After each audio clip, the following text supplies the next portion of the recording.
ആയിട്ട് എനിക്ക് കാണിച്ചു തന്നാണ്. പടച്ചോൻ ഓരോന്ന് എനിക്ക് എൻ്റെ മക്കൾക്കും കാണിച്ചു തരുന്ന സംഭവമാണ്.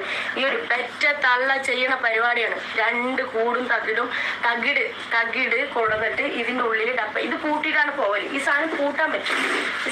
ഈ സാധനം ഞാൻ നോക്കലേ ഇല്ല. അപ്പൊ എനിക്ക് എന്തറിയോ, ഇക്ക മരിച്ചതിന് ശേഷം എന്റെ താലി ചെയിനും ഞാൻ ഞാനൊക്കെ പറഞ്ഞിട്ടുണ്ട്, എന്റെ കെബീർ പറഞ്ഞിട്ടുള്ള ഒരു ലോക്കറ്റ്, ആ ലോക്കറ്റും ഇതിനുള്ളിലായതുകൊണ്ട് തന്നെ ഇതിന്റെ ചാവി കൊണ്ടിരിക്കുന്നു. അപ്പൊ നമുക്ക് ഈ സാധനല്ലേ ഇങ്ങോട്ട് നോക്കണം, ഇതിങ്ങനെ അത് ഉമ്മാക്കറിയില്ല. ഇതിങ്ങനെ ഒരു ജസ്റ്റ് ഒന്ന് ഇങ്ങനെ പുഷ് ചെയ്തിട്ട് ഇങ്ങനെ ഒരു വലിച്ചു പറഞ്ഞാൽ ഈ സാധനം വരും. പൂട്ടിന്റെ സംഭവം, ഈ പൂട്ടിന്റെ ആവശ്യമില്ല. അപ്പൊ സ്വന്തം മകളിനെ പേരക്കുട്ടികളെ ഇവിടുന്ന് മനസ്സ് മുട്ടി ഇവിടുന്ന് പോവാൻ വേണ്ടിയിട്ടും 2 പെൺകുട്ടികളെ ഇവിടെ ഇപ്പൊ 2 മാസം വെക്കേഷനാണ്. ഞാൻ പോയിട്ട് വേണം അവർക്ക് ഇവിടെ വന്നിരിക്കാൻ. അതിന് വേണ്ടി ചെയ്തു വെച്ചാണ്. എന്താണ് അടിയിൽക്കൂടുള്ള പണി എന്നുണ്ടല്ലോ.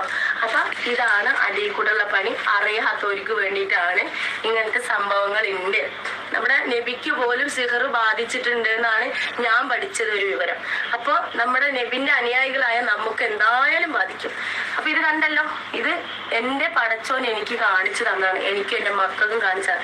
അപ്പൊ ഞാൻ ഇതെന്തായാലും ഇതൊക്കെ എടുത്ത് വലിച്ച് പുറത്തിടാൻ പോവാണ്. ഇവിടെയൊക്കെ ക്ലീൻ ആക്കി ഇവിടെയൊക്കെ ഞാൻ വരുന്ന ടൈമിൽ ഫുൾ മുഷിഞ്ഞു കിടക്കായിരുന്നു.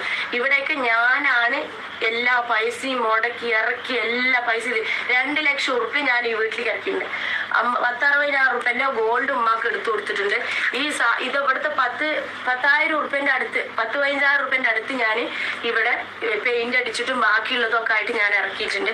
അങ്ങനെ ഒരുപാട് ഞാൻ 1.5 കൊല്ലമായിട്ട് ഞാൻ ഉമ്മാനി എന്റെ അനിയത്തിമാര് വരുമ്പോ 15 ദിവസം 20 ദിവസം, രണ്ടാമത്തെ അനിയത്തി 15 ദിവസം 20 ദിവസം, മൂന്നാമത്തെ അനിയത്തി വരും 15 ദിവസം 20 ദിവസം.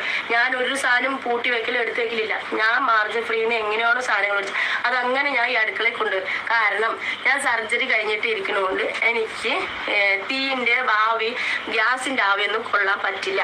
അതുകൊണ്ട് തന്നെ ഈ 1.5 കൊല്ലമായിട്ട് ഞാൻ ഈ അടുക്കള ഭാഗത്തേക്ക് വരലില്ല.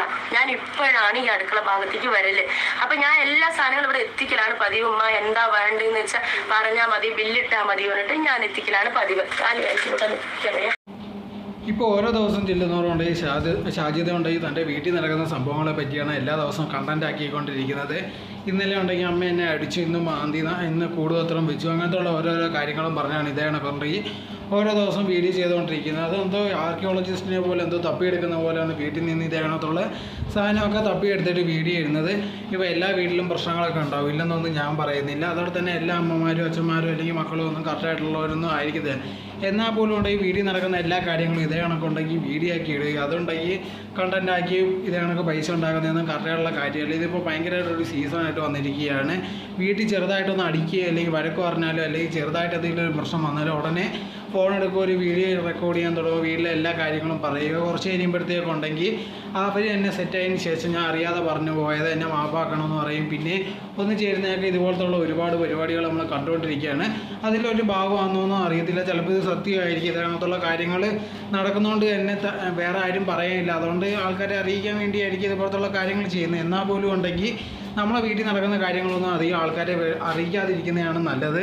ഇപ്പോൾ അവരുമായിട്ട് എന്തെങ്കിലും പ്രശ്നം ഉണ്ടെങ്കിൽ തന്നെ അവിടുന്ന് മാറി താമസിക്കുന്നതാണ് നല്ലത്. ഇങ്ങനെ അടി ഉണ്ടാക്കുന്നതിനെക്കാട്ടിയും വേറെ ഏതെങ്കിലും വാടക വീടെടുത്ത് അവിടുന്ന് മാറി താമസിക്കുന്നതാണ് നല്ലത്. അതല്ലാതെ ഇങ്ങനെ അടി തുടർന്നുകൊണ്ടിരുന്നാൽ അതിന് നല്ലതൊന്നും ആയിരിക്കത്തില്ല. സോ ഇതിനെപ്പറ്റിയുള്ള നിങ്ങളെ തോന്നുന്നു കമൻറ്റ് ബോക്സിൽ കമൻറ്റ് രേഖപ്പെടുത്തുക. നിങ്ങൾ ഈ ചാനൽ ആദ്യമായിട്ടാണെങ്കിൽ മറക്കാതെ ലൈക്ക് ചെയ്യുക, ഷെയർ ചെയ്യുക, കമൻറ്റ് ചെയ്യുക, മറക്കാതെ സബ്സ്ക്രൈബ് ചെയ്ത് അടുത്തുള്ള ബെൽ ബട്ടൺ അമർത്തുക. എന്നാലും ഞാൻ ഇനി ചെയ്യുന്ന വീഡിയോസ് എല്ലാം നിങ്ങൾക്ക് നോട്ടിഫിക്കേഷനിൽ വരികയുള്ളൂ.